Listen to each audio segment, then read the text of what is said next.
This sweet creature is Íslenski hesturinn, the Icelandic horse. It's one of the symbols of the Nordic island, very valuable and very protected. Protected so much that once an Icelandic horse leaves the country, it can't go back. It is truly peculiar rule.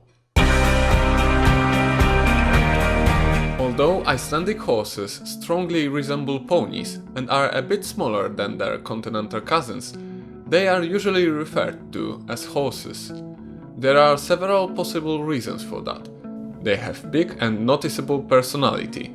Their bone structure has many similarities with usual horses, and they are exceptional weight carriers, given their anatomy. Another probable explanation is a bit more unusual. The Icelandic language doesn't have a distinct word for ponies. Icelanders would probably refer to them as smáhestar, which simply means little horses. Tell me, Leinur, what is it you do in life? Me? You? Nothing. Nothing? Yeah. But what kind of nothing? The nothing kind of nothing. Icelandic nation is known for keeping purity of its language and being reluctant to loan words, so it's a bit surprising that it lacks the word that could be commonly used.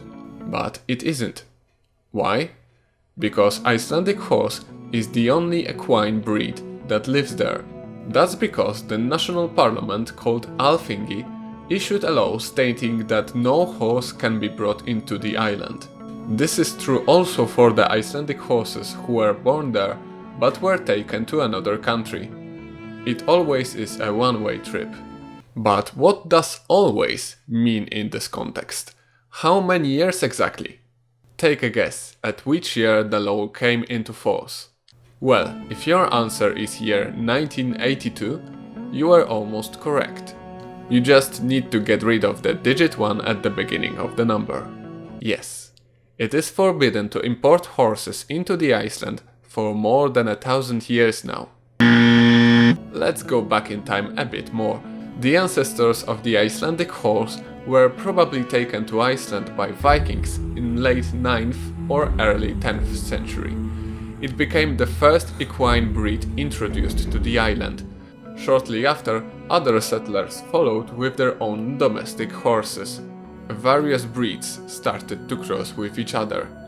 Genetic analyses have shown that Icelandics are connected with Shetland pony, Highland pony, Connemara pony, fjord horse, Faroe pony, Mongolian horse, and possibly Yakut horse. But there was a moment when horse crossing went one step too far. In the late 10th century, Icelandic horse was introduced to Eastern blood. This experiment didn't work out and ended with degeneration of the stock. That was a crossing, haha, the line for Icelanders who said no cometh. As a result, the national breed is pure since 982. The uses of Icelandic horse changed drastically throughout the centuries. It is no surprise that in medieval age it was considered as most valuable possession of an Icelander, either as a mean of transportation, war horse, or participant of stallion fights called hestabich.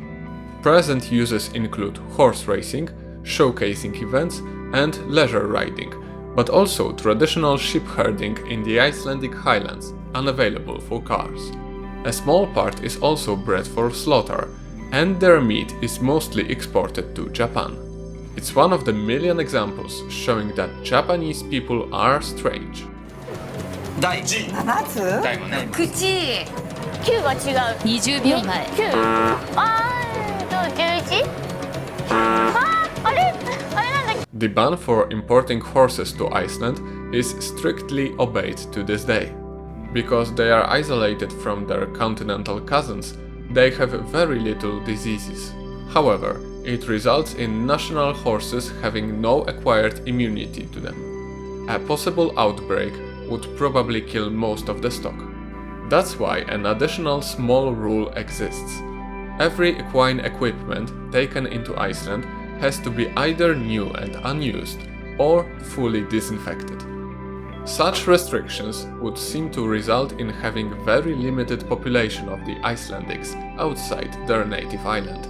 There is an estimated number of 80,000 horses in Iceland, but the number of emigrants is larger and is said to be around 100,000, with cousin Scandinavian trio of Sweden, Denmark and Norway having their big share, but also Germany and Austria, where Icelandic horses are quite popular, with their former country being an organizer of several annual shows.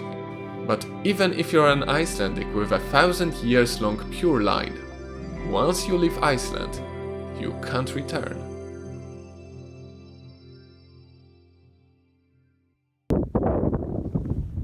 I'm very happy with my first episode without referencing to a war criminal.